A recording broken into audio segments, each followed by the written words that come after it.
Hello friends, उड़ान centre के video में आपका फिर से स्वागत है। आज हम लोग झारखंड बोर्ड के मोस्ट इम्पॉर्टेंट मैथ के एमसीक्यूज़ देखेंगे। एग्ज़ाम में इसी टाइप के क्वेश्चंस पूछे जाते हैं। ये सारे क्वेश्चन मोस्ट इम्पॉर्टेंट हैं, तो इसलिए इन्हें बहुत ही ध्यान से देखिए। जैसे हमें पहला क्वेश्चन 140 को अभाज्य गुणनखंड के रूप में लिखा जा सकता है। 140 को अभाज्य गुणनखंड के रूप में लिखने के लिए एक तो सबसे पहला तरीका है कि ऐसे करके आप गुणनखंड में तोड़ सकते हैं, और नहीं तो इससे सबसे आसान तरीका तो ये रहेगा कि आप ऑप्शन को देख लीजिए कि किसको गुना करने पे 140 हो रहा है। जैसे 2 × 2 × 5 × 7, देखिए 2 × 2 4 × 5 = 20 सते 140। पहला ऑप्शन को अगर आप देखेंगे तो ये 140 है, जबकि दूसरा, तीसरा, चौथा ऑप्शन नहीं है, तो इसलिए ऑप्शन से चलेगा तो ये जल्दी बन जाएगा। हमारा अगला क्वेश्चन देखिए, 156 को गुणनखंड के रूप में लिखिए। आपको ऑप्शन से चलना है, तब इससे जल्दी होगा। जैसे 2 दूनी 4, 4 तिया 12, ये 12 हो रहा है। 2 दूनी 4, 5 × 20, और 20 को 13 से काटने पर यानी कि 260, ये नहीं है। अगला देखिए 2 दूनी 4, 4 तिया 12, 12 को 13 से करेंगे तो ये हो जाएगा 156। ये होगा आपका आंसर। हमारा ऑप्शन नंबर सी होगा करेक्ट आंसर। इससे जल्दी बन जाएगा। और इससे नहीं अगर आप करना चाहते हैं तो आप ये नॉर्मल से ये भी कर सकते हैं, लेकिन वो तो आपको आता ही होगा। चलिए हमारा अगला क्वेश्चन देखते हैं। क्वेश्चन नंबर तीसरा, यदि 156 का अभाज्य गुणनखंड दिया हुआ है 2 × x × 3 × 13 है, तो x का क्या मान है। x कोई संख्या है, लेकिन हमें फाइंड करना है, और x को इन सब के साथ गुना करने पर ये हमारा 156 होना है। x का मान निकालने के लिए हम लोग क्या करेंगे, देखिए 156 को हम लोग डिवाइड कर देंगे 2 × 3 × 13 से, ठीक है। और जब इन्हें डिवाइड करेंगे तो ये काट लेना है हमें कि कितना बार में कट रहा है। 13 का 13, 13 दूनी 26, 12 बार में, और 2 और 2 तिया 6, 6 दूनी 12, 2 बार में कट जा रहा है। यानी कि इस तरह से हमारा उत्तर 2 होगा। इसका 2 ऑप्शन नंबर डी करेक्ट है हमारा। अगर वीडियो पसंद आ रहा है तो चैनल को सब्सक्राइब करिए, हम वीडियो को लाइक करके हमारा मोटिवेशन बढ़ाइए ताकि और बेहतर कंटेंट हम ला सके। अगला क्वेश्चन HCF 510 और 92 का HCF आपको दिया है 2 है। LCM आपको पूछा है क्या होगा। एक फार्मूला होता है, उसमें हमको याद रखना है कि HCF गुना LCM बराबर पहली संख्या गुना दूसरी संख्या। तो देखिए यहाँ पे HCF दिया हुआ था 2, LCM नहीं दिया हुआ था तो LCM को LCM ही रखें, और 502 गुना 92 ये हो गया पहली संख्या और दूसरी संख्या। 92 को इसको ऐसे ही लिखे, और यहाँ पे LCM के पहले गुना है, 2 गुना है ना, तो यहाँ गुना के कारण ये वाला गुना यहाँ पे भागा हो गया, भाग लग जाएगा, ठीक है। और ये भाग लगने पर फिर इसको काट देना है ऊपर नीचे। जब आप इसको सॉल्व करेंगे 510 गुना 92 और बटा 2 को जब आप सॉल्व करेंगे तो ये फिर कटने के बाद ये आपका आ जाएगा ये वाला उत्तर। देखिए हम लोग आपका समय बचाने के लिए हम लोग अपने से ये सारा कुछ बना के ले आए हैं। आप इसको कटा लीजिएगा, क्योंकि कटाने में ये सब में बहुत टाइम लगता है, लेकिन यकीन मानिए कि आप कर पाएंगे। अगला क्वेश्चन है, धनात्मक संख्या 6q + 5 के रूप की संख्या है। 6q + 5 को लिखना है कि ये कैसा संख्या होगा। देखिए अगर ये 6q रहता तो ये सम संख्या होता, क्योंकि 6 गुना और 1 से भी करेंगे तो भी 6 होगा, और 2 से भी अगर गुना करेंगे तो 12 होगा, यानी कि ये भी सम संख्या। लेकिन जब इसमें 5 जोड़ रहे हैं तो ये हो जाएगा विषम संख्या। नेक्स्ट क्वेश्चन, a और b दो धनात्मक पूर्णांक है तथा अद्वितीय पूर्णांक q और r विद्यमान है, तो सही कथन क्या होगा। इसके लिए सही कथन ये होगा कि a बराबर bq + r, क्योंकि यह यूक्लिड विभाजन प्रमेयिका का मानक रूप है।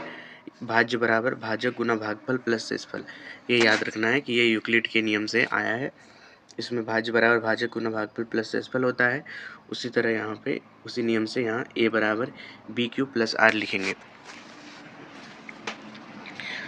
हमारा अगला क्वेश्चन, इनमें से कौन अपरिमेय संख्या है। इसका आंसर हो जाएगा ऑप्शन नंबर डी, पाई, क्योंकि पाई एक अपरिमेय संख्या है ना। पाई एक प्रसिद्ध अपरिमेय संख्या है, इसमें अशांत अनावर्ती दशमलव आते रहेंगे। अगला क्वेश्चन, 6 + 2√3 किस प्रकार की संख्या है।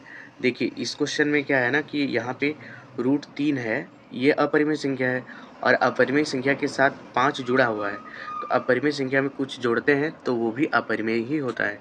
ऑप्शन सी हो जाएगा अपरिमेय संख्या, क्योंकि परिमेय और अपरिमेय संख्या का योग हमेशा अपरिमेय होता है।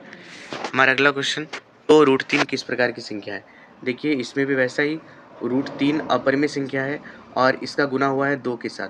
तो जब अपरिमेय संख्या का किसी से गुना होता है तो वो अपरिमेय ही होता है, इसलिए ऑप्शन बी होगा अपरिमेय संख्या। संख्या का अपरिमेय संख्या से गुणनफल अपरिमेय होता है।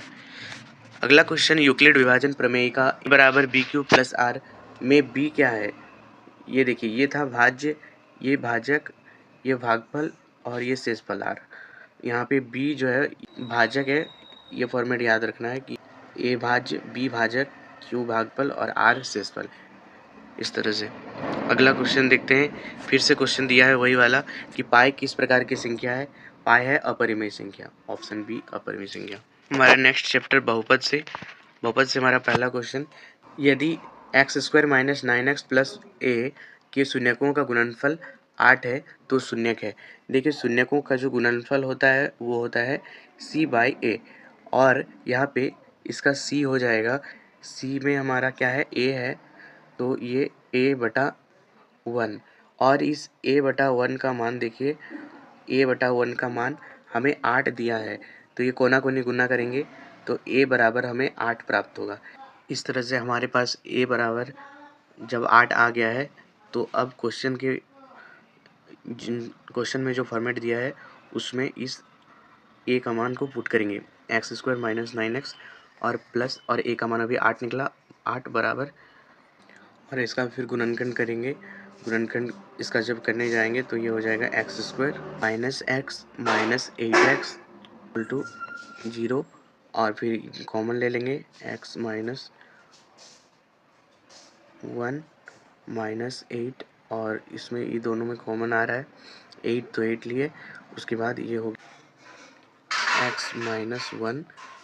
देखिए ये और ये कॉमन आ रहा है, एक ही चीज़ है, यानी कि x - 1 बराबर एक बार 0 लेना है, तो x मेरा आ गया कितना, 1, और एक बार ये बाहर वाला x - 8 बराबर 0 लेना है। जब x - 8 बराबर 0 करेंगे तो इस तरह से इसका भी, तो फिर x = 8 हो जाएगा। उम्मीद है इसको आप समझ गए होंगे, गुणनखंड बनाए होंगे तो आपको ये ज़रूर समझ में आ जाएगा। फिर भी अगर दिक्कत हो तो आप कमेंट में ज़रूर बताएं। हमारा अगला क्वेश्चन में बढ़ते हैं, x² - 15 का शून्यक होगा। का देखिए शून्यक बोला गया है, तो शून्यक निकालने के लिए आप जो चीज़ बोले उसको 0 करके निकालते हैं। x² - 15 = 0 जब करेंगे तो देखिए x² बराबर 15 हो जाएगा और x बराबर 15 होगा, तो x² बराबर जब 15 है तो x हो जाएगा √15, चाहे वो प्लस में भी हो सकता है माइनस में भी। तो इसमें हमारा हो जाएगा ऑप्शन नंबर सी, ए और बी दोनों, ये प्लस में भी रहता है माइनस में भी रहता है। हमारा नेक्स्ट क्वेश्चन, यदि शून्यकों का योगफल 3 और गुणनफल -2 हो तो द्विघात बहुपद क्या होगा? देखिए फॉर्मेट होता है कि x² - शून्यकों का योग गुना x प्लस शून्यकों का गुणनफल। अगर ये करते हैं तो फिर ये द्विघात समीकरण का फॉर्मेट है। तो यहाँ पे देखिए क्या करेंगे हम लोग, x² माइनस करके शून्यकों का योगफल हमें यहाँ पे 3 दिया है तो 3 लिख दिए, इसके बाद x लगा देना है अपने से, x और प्लस देने के बाद शून्यकों का गुणनफल यहाँ पे -2 दिया हुआ था, तो इसको -2 जब लिखेंगे तो इस तरह से इसको सॉल्व करने पर x² - 3x - 2 बराबर 0, इस तरह से हमारा आंसर आएगा। उम्मीद है आप इस फॉर्मूला को लिखकर याद कर लीजिए, ये बहुत इंपॉर्टेंट है, आपका समय भी बचाएगा। हमारा अगला क्वेश्चन है 4u² + 8u का शून्यक क्या होगा?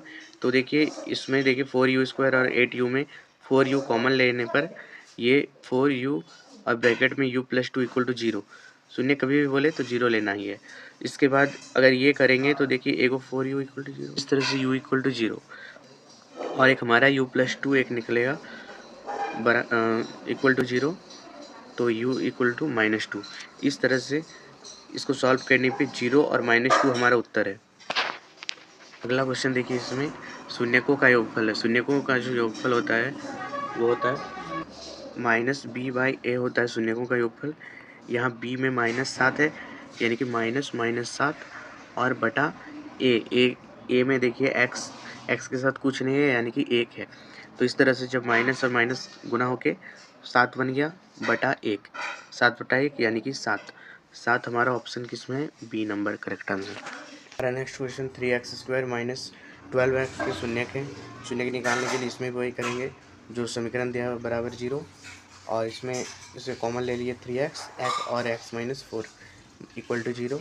अब देखिए एक बार 3x बराबर 0 लेके x का मान 0 निकाल लेना है, और एक बार ब्रैकेट के x माइनस 4 बराबर 0 करके x का मान 4 निकाल लेना है। इस तरह से 0 4 answer option A correct answer हो। द्विघात समीकरण x² प्लस 7x प्लस 10 के शून्यकों का गुणनफल है। शून्यकों का गुणनफल के लिए c बटा a करना है, और देखिए c का मान यहाँ पे 10 है, x² के साथ 1 है यानी कि a का मान 1 है। इसका मतलब 10 बटा 1 बराबर 10, ये होगा उत्तर। इस वीडियो में इतना ही, मिलते हैं नेक्स्ट वीडियो में। तब तक के लिए ध्यान रखिए। आपका अपना कुछ भी क्वेश्चन है तो कमेंट करिए। मिलते हैं नेक्स्ट वीडियो में, तब तक के लिए बाय।